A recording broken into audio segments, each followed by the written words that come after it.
Olá, gente, tudo bem? Bem-vindos mais uma vez ao canal 5 Minutos de Biologia comigo, professor César Prado, professor de Biologia e Práticas Experimentais, agora no Adalberto Prado e Silva. E esse material que eu estou passando para vocês é em especial para a turma de segundo e terceiro ano do ensino médio, da matéria de Biologia, onde nós vamos estudar sobre organelas citoplasmáticas. Mas por que o segundo e o terceiro ano estão vendo isso ao mesmo tempo?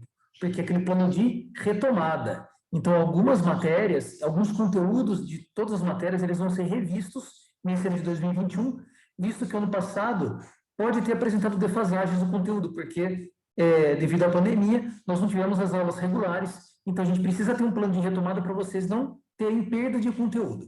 Tudo bem? Então, quando eu falar de organelas, eu quero que vocês lembrem sempre de órgãos. Vamos lembrar que algumas células, alguns seres vivos são compostos por uma única célula, como uma bactéria, por exemplo. Então, uma única célula já corresponde ao organismo todo desse ser vivo. Então, ele tem estruturas, que são essas organelas, semelhantes aos nossos órgãos, que fazem a função, por exemplo, de alimentação, de digestão, de eliminação discretas, de reprodução, de crescimento, de proteção e tudo mais. Então, lembra, associa sempre organela com órgão que você não erra mais. Tá? Então, vamos lá. Essa célula aqui que eu mostro para vocês é uma célula genérica. Como assim? Ela não existe necessariamente. É uma célula que tem quase todas as organelas, mas num ser vivo, algumas, dependendo de onde está essa célula, que tecido pertence, ela tem algumas organelas e outras não. Ou ela tem mais organelas de um tipo e menos de outra, porque depende tudo da atividade dessa célula. Uma célula do sistema nervoso ela é muito diferente de uma célula da mucosa intestinal, por exemplo, porque elas desempenham funções diferentes, então tem organelas diferentes entre elas. Mas aqui, digamos que é um apanhado geral de tudo, beleza? Então vamos lá, esse exemplo claro de uma célula animal, nós temos então, começando com o núcleo. O núcleo é um análogo ao nosso cérebro, ou seja, é onde coordena a célula, é onde armazena toda a informação e onde saem as ordens para se reproduzir, para dividir, para fazer uma fagocitose, para alimentar, para eliminar excreto. Quem coordena todas as outras organelas é o núcleo. Dentro dele, lembrando que existe o DNA, tudo bem? Então, esse DNA, ou os cromossomos, eles ficam dentro do núcleo. E é fácil pensar por quê. O DNA é algo tão sensível e tão precioso para a célula que ele precisa ficar armazenado dentro de uma caixinha. Essa caixinha, entre aspas, é o nosso núcleo, assim como está o nosso cérebro para a nossa caixa craniana, né, os ossos da cabeça. Eles ajudam a proteger algo que é muito precioso, beleza? Então, está aí o núcleo. Externamente, nós temos a membrana.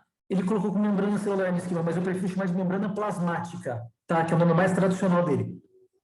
Ela reveste a célula e ela tem uma propriedade muito legal que a gente vai falar na próxima aula, que ela tem a permeabilidade seletiva. Como assim? Ela escolhe o que entra e o que sai da célula. Então, ela consegue fazer essa seleção. Isso é muito legal, mas vai ter no próximo vídeo.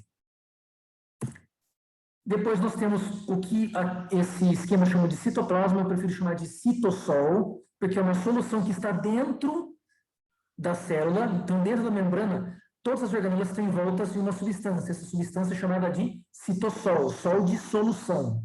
Cytosolution seria em inglês. Citossol, beleza? Citoplasma, como ele colocou no termo, eu vejo os trabalhos mais recentes falando citoplasma como tudo que está dentro da célula.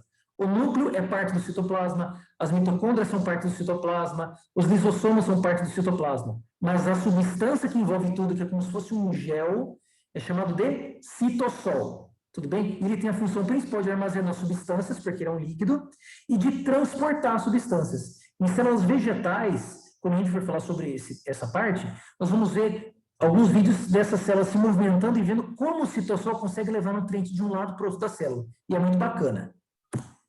O próximo, nós temos agora o centríolo. O centríolo, ele parece, sempre que eu faço na lousa, o pessoal fala que parece um rolinho de papel higiênico.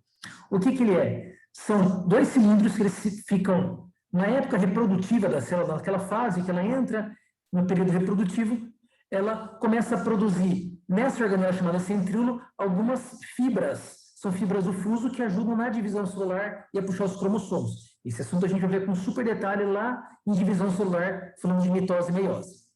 Beleza? Mas é uma estrutura reprodutiva. Complexo golgiense ou complexo de Golgi, ele é uma organela em formato de uma sacola molhada de supermercado. Eu achei a definição mais interessante e mais difícil de esquecer.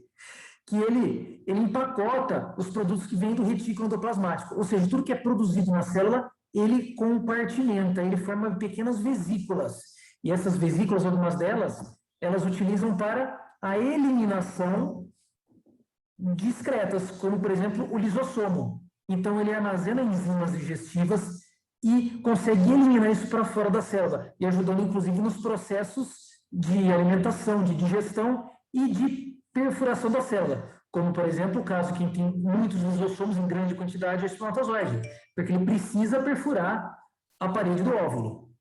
Tudo bem? Então, lisossomo como bolsa de enzimas, para fazer a lise. Lise significa quebra. Próximo, nós temos agora os ribossomos. Esses são super importantes, porque eles são a grande fonte de energia da célula, que eles produzem proteína. Então, a célula pegou um monte de substâncias através da membrana.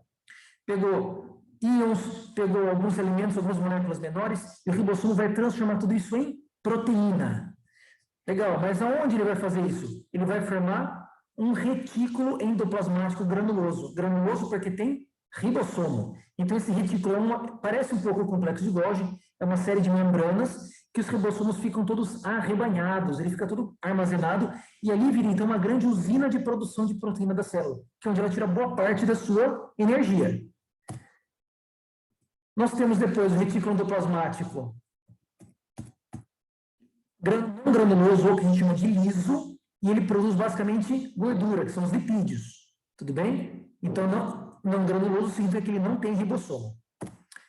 E por último, não menos importante, nós temos as mitocôndrias, que na verdade talvez alguns elencam como uma das organelas mais importantes dos animais, dos seres vivos em geral, porque é a grande usina produtora de ATP, ATP como forma de energia.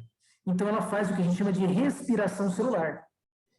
Então, por isso, merece uma aula só sobre isso, como ela consegue obter essa energia mais um pouquinho mais para frente. Tudo bem? Esse, então, foi só um quadro geral de como a gente enxerga as organelas citoplasmáticas, como elas se organizam e como elas dividem essa função como nós dividimos nos nossos órgãos. Tudo bem? Gente, espero que esse material consiga ajudar vocês para ser um apoio na produção das atividades que eu vou passar para vocês. E espero que vocês tenham gostado, gente. Um abraço.